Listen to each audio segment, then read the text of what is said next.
Sa panalangin ninyo, kami ang laging laman. Iniisip palagi aming kapakanan. Kahit buhay man ninyo, nakahandang ilaan. Maingatan lang kami, maipagsanggalan. Amin pong namamahala sa pagpapayo sa amin, di kayo nagsasawa. Ang aral ng Diyos sa amin ay ipinauunawa na manindigan kami na gawin kung ano ang tama. Namamahala po kayo na may integridad. Kayo po ang huwaran namin sa aming pagtupad.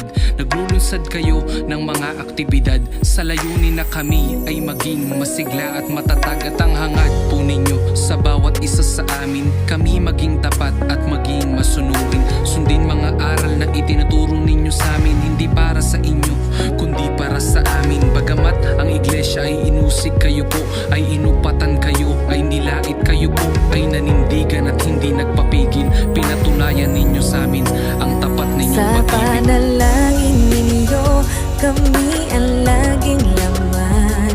Iniisip palagi aming kapakanan. Kahit buhay man ninyo, nakahandang ilaan. Maingatan lang kami,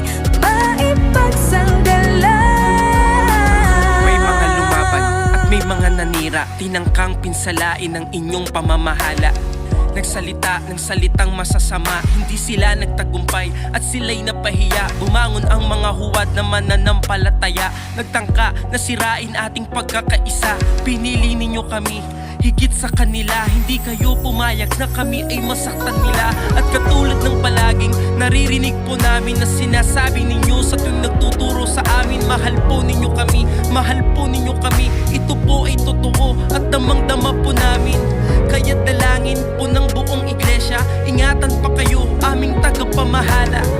Ang Diyos ang sa inyo ay naglagay bilang pantay ng aming pananampalataya. Sa panalangin ninyo, kami ang laging laman. Iniisip palagi aming kapakanan.